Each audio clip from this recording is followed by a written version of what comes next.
thanks everyone for coming out.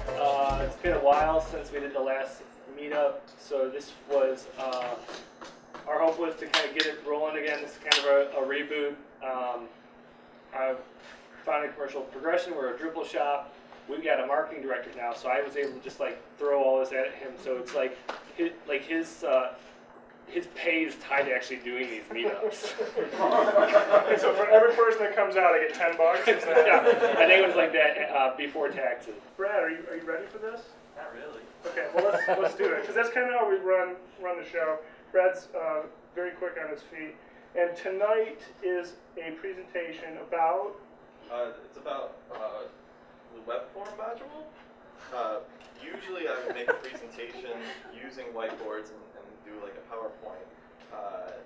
I had a little bit of client work that I didn't anticipate, so this is your slide. So one quick thing, a couple of quick things. So the first, as Shane mentioned, we've got this podcast, and in the last episode for all of the listeners, Chris and I went through all the things that we disagree about, and we found one this week regarding breakfast foods. I said that sausage pales in comparison to bacon, and he happened to take the separate stance on that. So these are the sort of wild topics that you might hear in the podcast, and I encourage you to... Everything's better with bacon.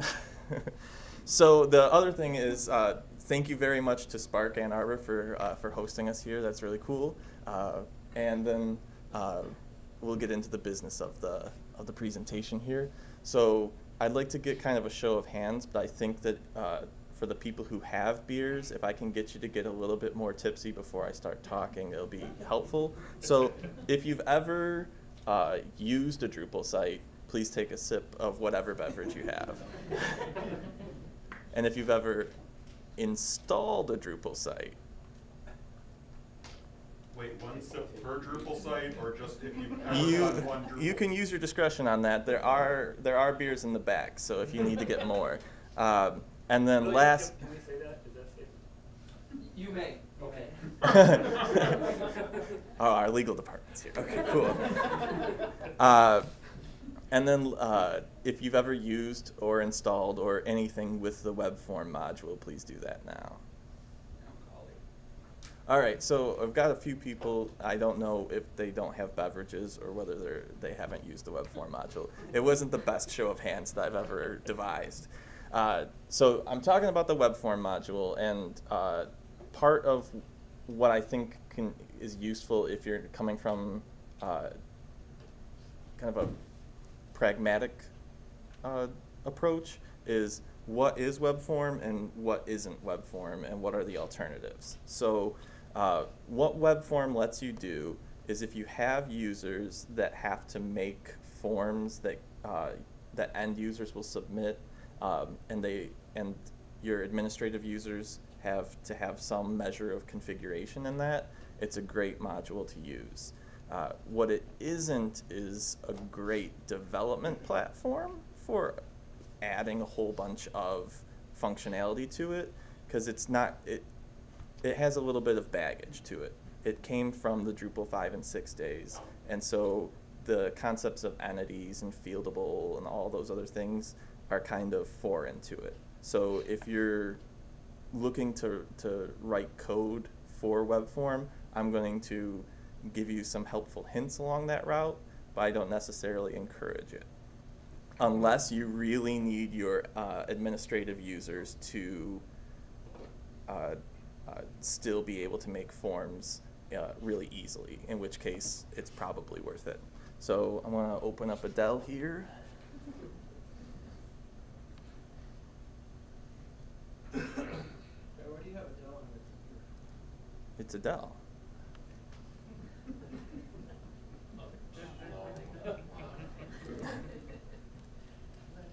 Nobody promised good humor. Yeah. Where's the drum roll intro?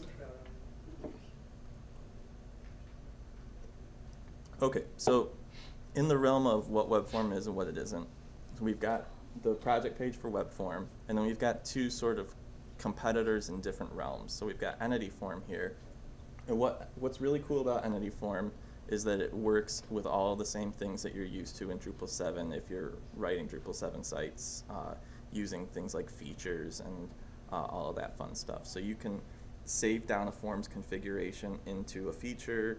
You can do anything regarding fields. It all works the way that you'd expect it to if you're working with other types of entities. But if you're trying to give an administrative user the ability to add forms to the site, it can get really hairy in that sense. So it doesn't have that same use case in mind architecturally. So it's a really great module, and for the things that you would want to use it for, yeah, I mean, I wholeheartedly encourage using it. But it doesn't fit that one use case that webform's great for. And then we've got the quiz module, which I quickly learned to hate. And so this is one where it also has a lot of Drupal 5 and 6 baggage, even when they re-architected it into another new branch. And so if you want to add a question to a quiz, there are like 6 or 7 content types that it adds. They're not even entity types, they're content types that get added, and you have to like if you install it, all of a sudden you're like, why is there a whole bunch of new stuff in the add content menu and all kinds of junk like that. Level, okay.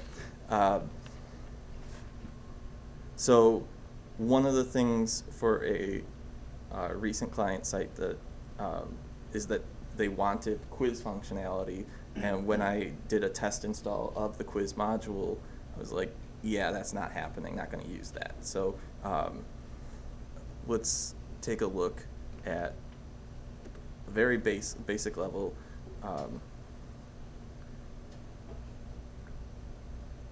The first thing that you would do is install webform. It's already installed on this test site.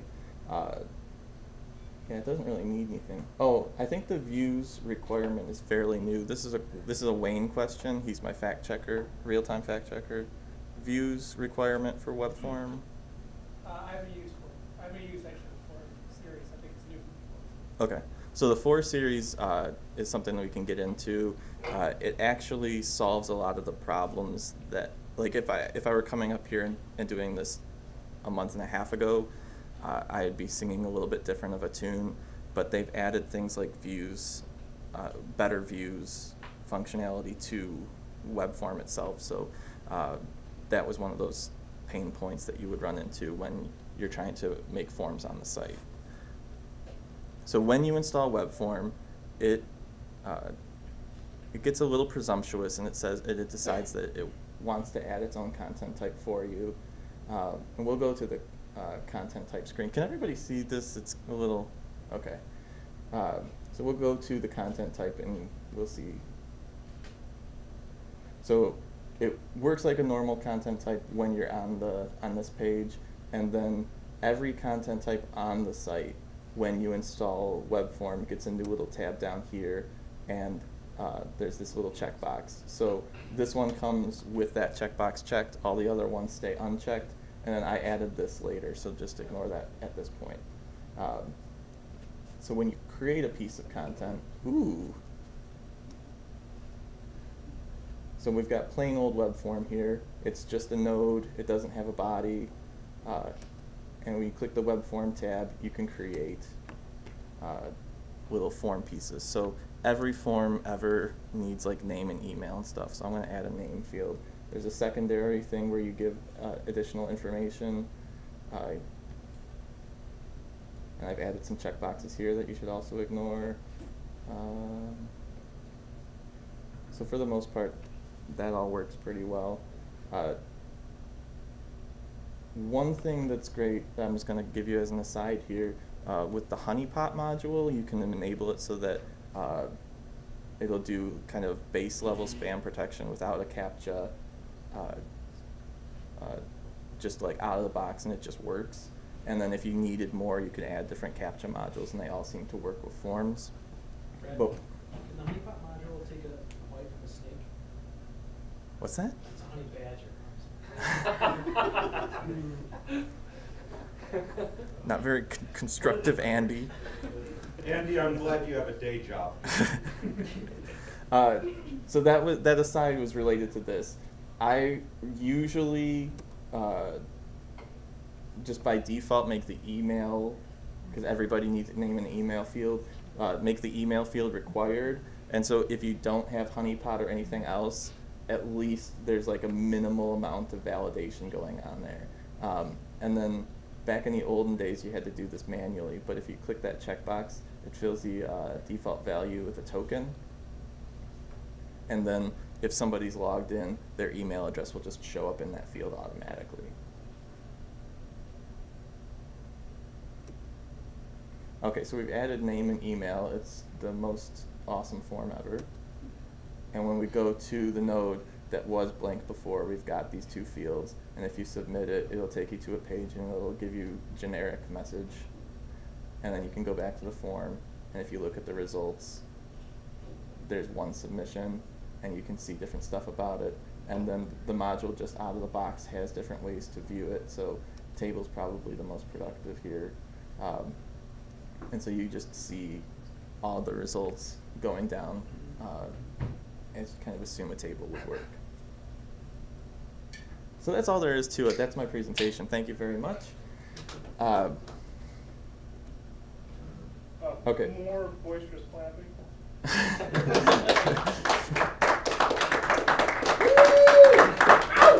Yeah. Okay. So. How about a question and answer time? Oh no, I was going to continue. That was just I'm yeah. sorry. False was alarm, just- false alarm. Don't mind the camera operator. Carry on. Okay. So, from here, if you want to set a particular email address like admin_user@company.com, and anytime that somebody submits the form, an email with the submitted values gets sent to that person, you can fill in a specific email address there, or you can pick a particular component from the form. So if somebody submits your I want to know more form, you can send an email to them using this.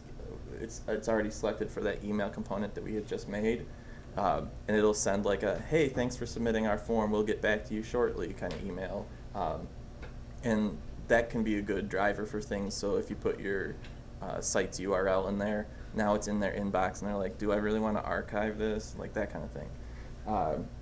And then there's one more thing that you can do here, and it's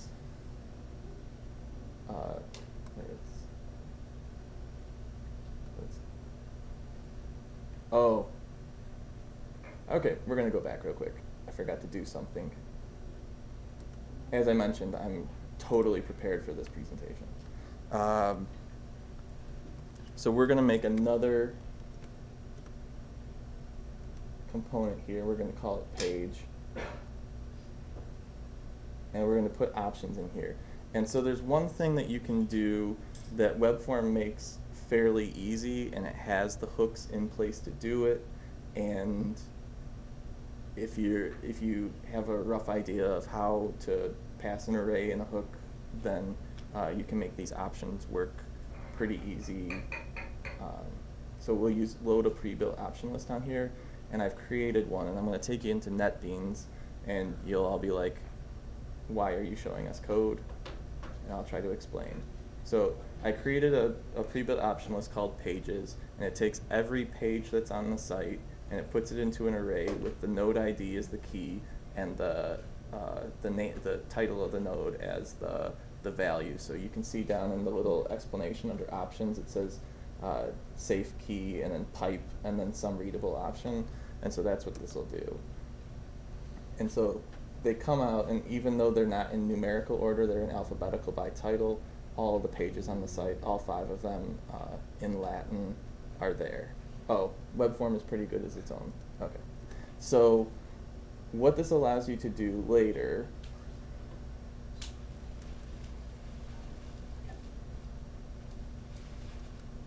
under emails, if you select the component for page, now for each page you can select an email address to send to. and this is one of the new features in webform 4. I think there was an additional contrib module that you can install to do this, but it's one piece that you can use to kind of segment things. And I think it's pretty neat. I don't know. I'm not going to go through all that emailing stuff, but that's one little piece from webform 4 that's new and kind of cool.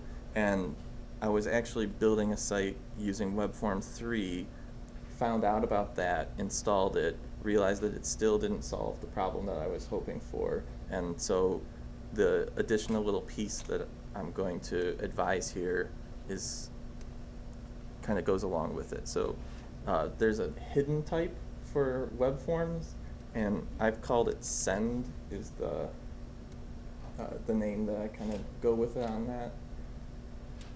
And so if you put a default value in it, like your own email address, it's my personal one, and you want it to be secure value instead of hidden, because the hidden one will actually put it into the form as an input type hidden, and people will be able to see that email address. With secure, it's just something that's going along for the ride when you're making a form. And so then you can use, like you can hook into it, and I think that's down here somewhere. So using the pre-save hook that webform comes with, hook webform submission pre-save, you can say, hey, if it's this particular web form, then I want to grab the particular component that I care about and get whatever node ID is associated with it. So all the pages had the node ID in the title. And I get that node ID, and then down here I want to load it up. And that node, if it has an email address associated with it in field email, then it'll set that hidden field as that email instead of the default. And so if you want to have each thing in the select options mapped to a particular email, and you want to have a default, that would be the way to do it. If you don't care about that default address, then this way would be a little bit superfluous. So there's that. And we've got a couple other things. I'm going to take a quick look through this code here. Okay, so here's the page options. We're doing a quick query of all the pages, and we're getting the NIDs for them, and then we're loading up the nodes and building out a fairly simple array, doing the sort on the values so that it's in alphabetical order, and then returning the options, and then that in conjunction with this info here is all that's necessary to have that thing show up in the drop down, and it'll auto-populate the list for you. Hey Brad, Yes? as you add nodes over time, does your component update with the allowed values list, or is it only that one-time static set of values? Well, that's a very good question, Tyler. So let's just do that. We're going to create a page, and we're going to see if it shows up. And I'm pretty sure it's not going to, but I'm going to repair that a little bit. So this is a page. Wait, that looks like English. You're going to add another English page? Yes. Okay. So if we go back to the web form, and we look at the components, well, we can view the web form. So, hey, it showed up. Way to go, web It form. does automatically update.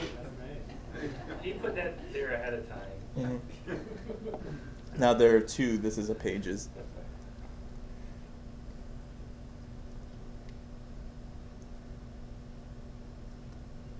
Oh, So if it didn't update automatically, what were you going to do?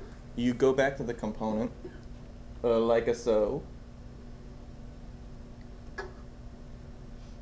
and then you set it to none, and then you highlight it, and you delete everything, and then you set it back to pages, and then it will definitely show up. This is something I've done a number of times. Now, is that considered best practice, Brad? Yes, that's exactly how it should work. Oh, so what we found is a bug. Right, Like, yeah, oh, it should not automatically updates as a automatically bug. update. That's Could you terrible. add like a redirect after every node save that would send people to that page so that they would know to do that? And it would save them the step to remember. If you just like maybe a rule that could kick them to that page Yeah, every time. it would be a rule. After node save. I don't like to play with redirects so much. It would probably be a rule that puts a on-screen message.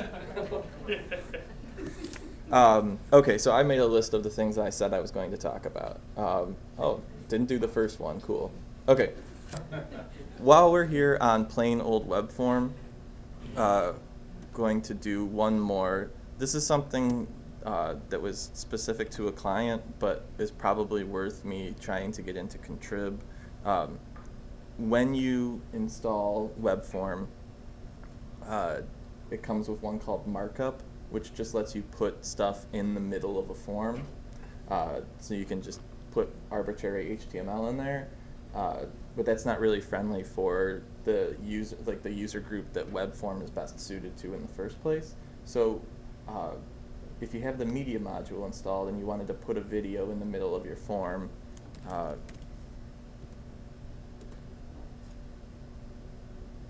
so this, I added this checkbox, and I'll explain how everything that you do in web form when you're programming it goes into the extra array, which makes a lot of sense.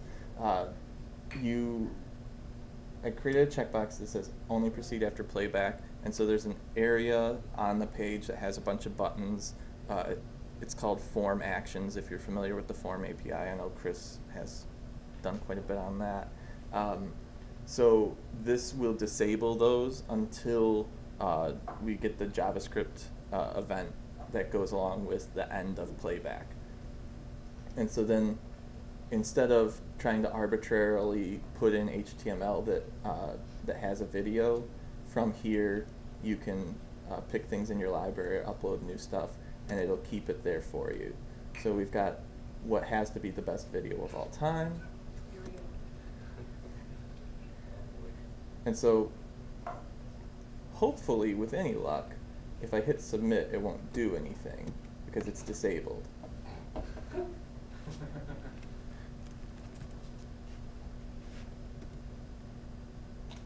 And then you hit play, and then 7 minutes and 8 seconds later. A group of Michigan high school students has caught the eye of some computer execs by creating a wearable computer named Ralph, heading up the Wearable computer named Ralph.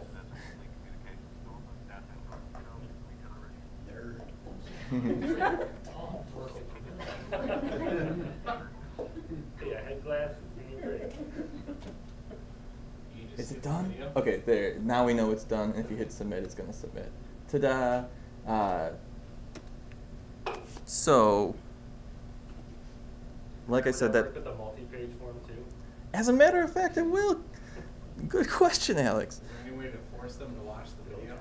No, not really. And I don't really recommend stopping the buttons in the first place, but you do what you do. So we've got special quiz here. And as you can see from this really attractive bar, there's more than one page. So we're going to put in Brad. Oh, that's my last name. So the other thing... You did notice that he didn't actually say his name, his last name. So We've never actually heard his last name to be able to know how to pronounce it. So the other checkbox in the extra array that I'll cover here is if you click on a particular form item on the page, it'll just start playing the video automatically. Also super useful, and also disabled. It won't go until the video's done.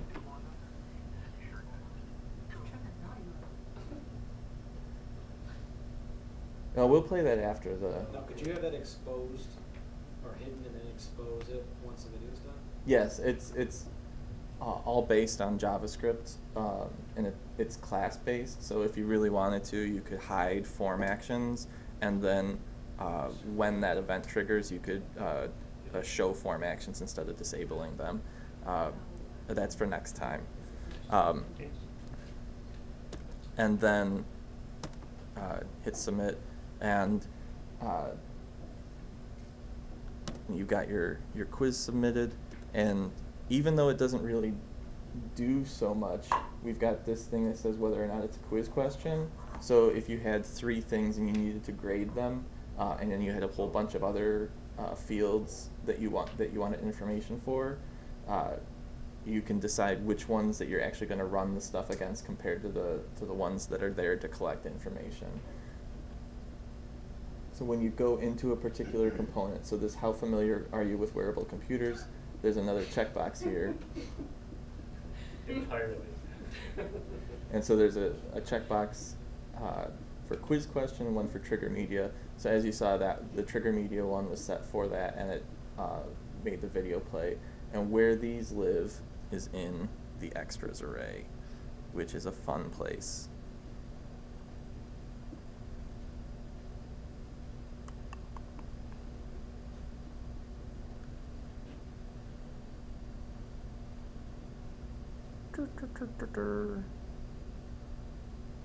So this defines the component, and then the form alter is going to go in there, and it's going to add things to this extra array in the form. And so there's one for triggering and stopping in here, and the way that those get handled is when pre-processing the elements. So if it's triggerable, or if that variable exists and it's true, then add a class to that piece's wrapper, and then the JavaScript that's tied to that, the terrible JavaScript that's attached to that, will, as you can see, it's not attached, it's using Drupal add.js. And so then it's just looking for classes and using jQuery and doing things based on events. That's pretty straightforward stuff. But yeah, if you're working with components, then the extras array is kind of just, or the extra array is just built there for you to put stuff into. And so a lot of the different options and configs that come out of the box are also living in there, and you can pollute it all you want with all kinds of stuff.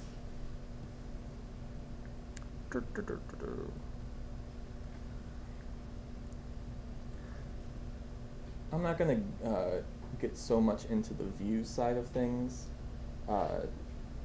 because, like I said, the 4.x version of webform gives you a number of ways to accomplish different tasks in views, and the very particular way that I wrote a little views thing for probably doesn't crop up all that much for you, so I'll spare you that.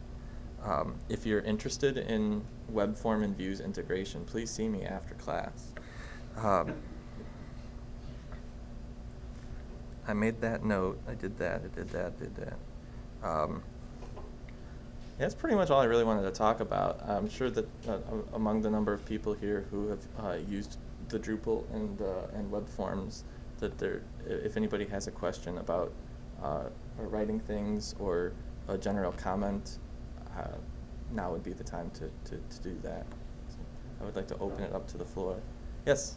Would you recommend Form Builder to make it simpler for the end user? Form Builder being? It's a add-on on top of web form that basically makes it drag and drop for form elements, and then they can edit the information right there. It eliminates like all the extra options for the web form elements. Okay. But it makes it super simple for someone that doesn't know basically what all the different options are to build the forms easier for like the web admin. Then I probably do recommend it, yes. Thank you. Anybody else? Anybody have anything interesting in their Drupal world that they would like to talk about? There's an open laptop here also if you wanted to come and demo anything that's... You're saying something about like making a contrib module. Can you show us your contrib modules?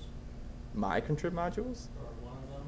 I don't have any yet. I'd have to go through the process. This will be the first Yeah, I've been given assurances from Wayne, he's walking out, that he was going to fast track me through that, so at some point. Yeah, Wayne fast track.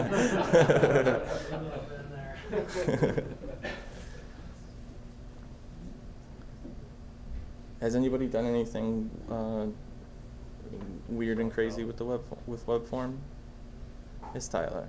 Recently, still I have a client in South Africa who wants to help. There's a lot of vendors who do safaris and stuff for people, and they want safari vendors to be able to use their website to set up essentially to-do lists that people can do while they're out on safari. And of course, I told the client, yeah, totally, I can build that. Before I get the project, when you score the project, you just think, well, okay, how the hell am I going to do that? And my buddy Dan suggested webform would be a good candidate to allow vendors to go into a website and set up essentially any type of list that they want, checklists or creating button groupings and field sets, stuff like that. And with the mention of that form builder module, I think that'll be a nice add-on too to really simplify the experience for end user clients who don't know what web form is and don't care. They just want a nice interface to build forms. So that was kind of a unique use case that somebody told me about the web form. And it really opened up my eyes to web form and all the different things you actually can do with it compared to just the basic form selection. You can make this example, making a bird watch or a bird checklist to see if you see all the birds while you're on safari. You set the web form to one submission per user, and now everybody on the safari has their own individual checklist. So, pretty good use case for web form. Could anybody have used a different module or modules to accommodate? I use web form for everything. So. What about entity form? Can that serve a similar use case, Brad? Or? It can when it comes to the, especially in that case where if it's just a to-do list and you're adding a whole bunch of different items to it and there's not really anything else associated with it, then you can kind of streamline an entity form to just do that little piece. At the same time, you can probably get it pretty close with web form as well. So if you're talking about adding different types of components and adding more than one component, then web form is usually going to be the way to go. One thing that struck me there, if for the content creation experience, is that there's a module. I think it's under structure. I haven't been at this very long.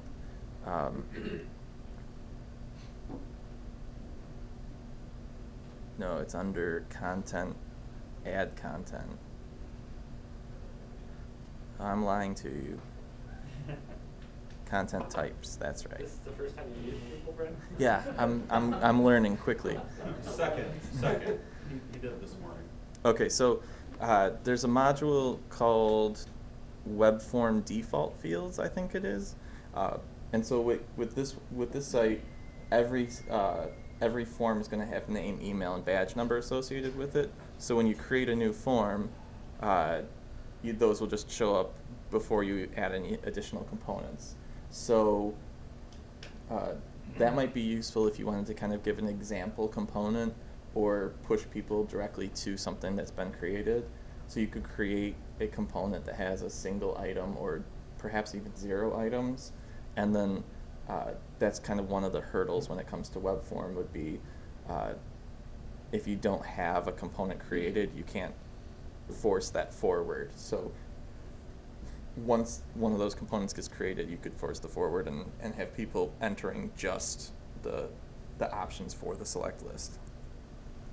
So that's just one thought that came to mind when he was talking about implementing that. So like a combination of rules. Go back to the previous question about entity form. You can capture an entity form with features, like really easy, just like normally like anything else. It's a real pain to capture. If you have forms where you're not going to have the admin creating them new, but you actually want them packaged as part of the code of the site, it's real hard to do that. You could do it with web form, UUID, and like a cache and like a couple other things, but even then, I find that my features are always overridden. So there's always like problems with that. So if you have like for contact forms and things like that, almost always where there's only going to be one or two of them on the site. I use them. Yeah, that's an interesting note. Is like if you have entity form and web form, you have two modules that are doing essentially the same thing. And I kind of judge my own self-worth on whether I have redundant modules in my projects. So I'd probably manually build out contact forms just to avoid that. But if you wanted to make sure that that form's in the feature, that's the way to go. But I think that pretty much wraps up this meetup. Do look online. We'll definitely be posting the next one as soon as we can find our venue. This is going to be a group that moves around a little bit.